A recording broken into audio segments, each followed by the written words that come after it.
Hello, I'm Pardis Sabeti, and this is Against All Odds, where we make statistics count. Statistics is all about the data.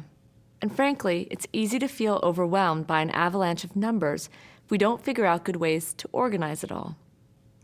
One of the best places to start is with a picture. You've seen informative pictures like these before: pie charts, bar graphs. Visualizing data like this can be a good first step towards organizing it and understanding it. And it provides a framework to contextualize a single number you might encounter. For instance, my friend told me her new baby weighed in at 7 pounds and 8 ounces. I'm not a baby expert, but I can use these graphs to get a sense of where on the continuum from tiny to gigantic this one baby fits in. Looks like he's right about in the middle. There are a variety of ways to visualize raw numbers and tons of real-world data sets to work with. Let's step into the Army's boots for a moment to see the data it collected to help outfit each and every soldier with the right size uniform and gear. Since the Civil War, the Army has kept tabs on the size of its soldiers, tracking changes over the decades. Throughout the 1900s, Americans grew taller due to better nutrition and medical care. Once that countrywide growth spurt had maxed out, the Army thought it had a handle on its soldiers' dimensions. But in 2003, as Army leaders started outfitting soldiers for Operation Iraqi Freedom, they noticed they had a gear shortage on their hands. There were some indications that we didn't have the right numbers of sizes of equipment.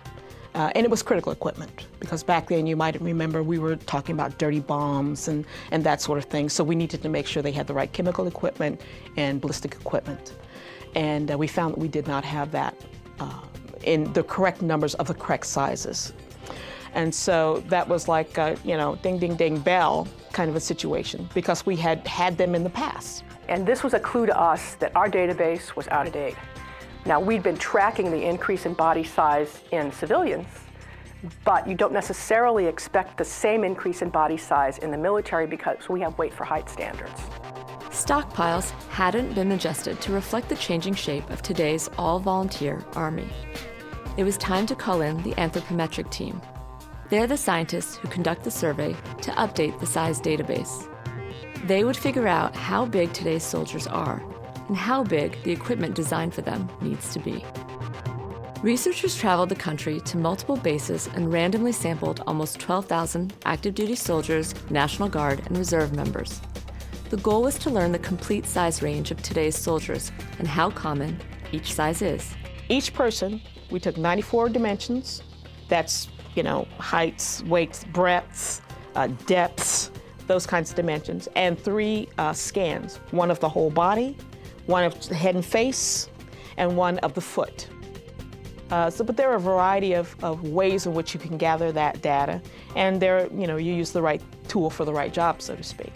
Sometimes when you were just doing, for example, circumferences, they would just use a regular tape measure. The measuring team confirmed that soldiers are bigger now than they had been in the past. From 1966 to 1988, they had already seen a weight increase due to more muscular physiques thanks to the popularization of weight training. Now they were seeing an increase in body circumferences related to where body fat is stored. As part of our national obesity epidemic, soldiers are bulking up right along with their civilian counterparts. Whatever a soldier's size, it's crucial that his gear fits well so that he can do his job and be protected. The survey's precise measurements become a valuable resource for designers working on the next generation of everything from body armor and boots to workstations and vehicles. This was the first big survey that created 3D scans of each soldier that can be used when designing a new cockpit, for instance. To do that without physically creating a cockpit model and putting people in it, which is very costly and time-consuming, what you would do is you would take the dimensions of the cockpit, put it into a virtual space on the computer. Then you would need a human of particular dimensions that you want to fit to also put virtually in that space, and then to go through a series of tasks. Now, the dimensions of that digital human have to reflect the dimensions of the users.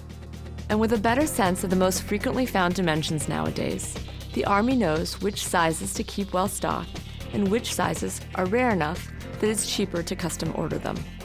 But saving taxpayer dollars isn't the only concern. It's a particular underlying consideration that we who develop and design equipment always have in the back of our minds. It's soldiers' lives, it's soldiers' lives, it's soldiers' lives. Here's the foot measurement data in centimeters for 30 of the soldiers. When you see a bunch of unorganized numbers, it's hard to tell if they have any rhyme or reason.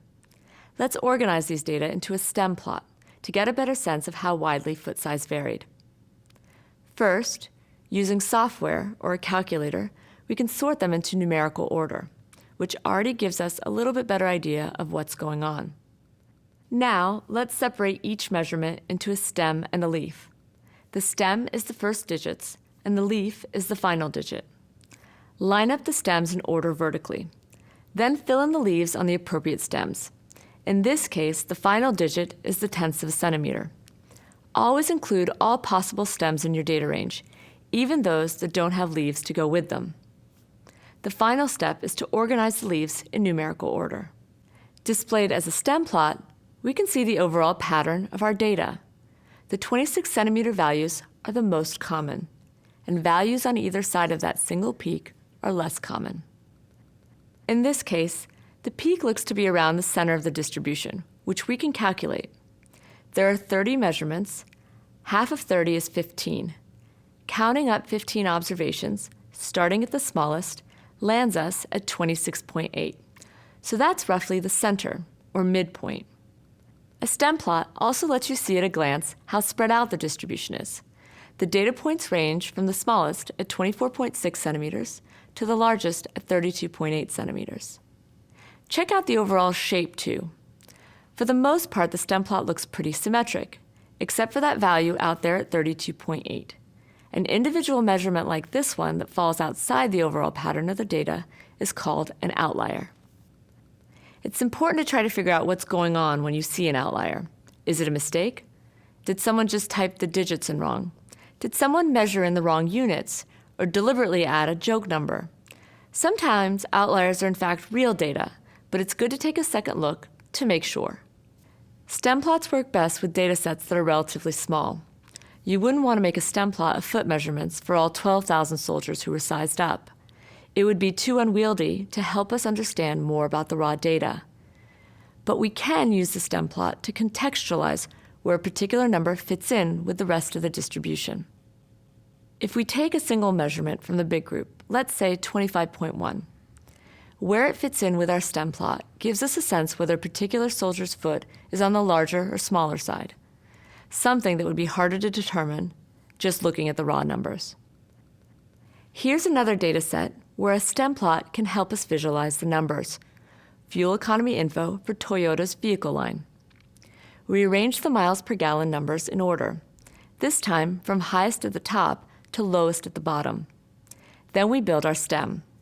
Since the MPG data are all whole numbers, we'll use the tens place as the stem, and the leaves will be the ones place. Include stems even for numbers that don't have leaves to go with them. Take a look at the overall pattern. Most of the MPGs are clustered here at the lower end. We can expand the stem to change the resolution of our picture. If we zoom in on the data, will it help us understand the numbers even better? Let's break each stem into two, so the low-digit leaves 0, 1, 2, 3, 4 are on a different stem than the high-digit leaves 5, 6, 7, 8, 9.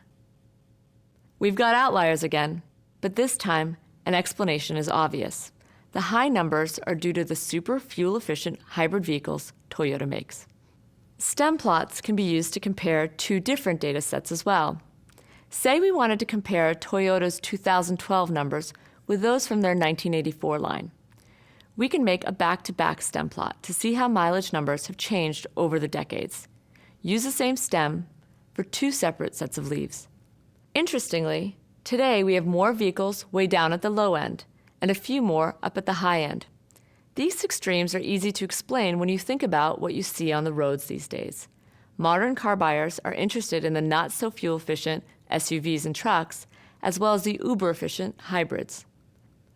So you can see how stem plots start to wrangle some meaning out of the disorder of raw data.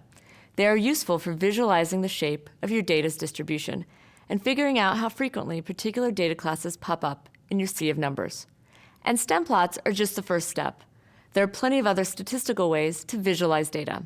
Stay tuned. I'm Pardeep Sabeti for Against All Odds.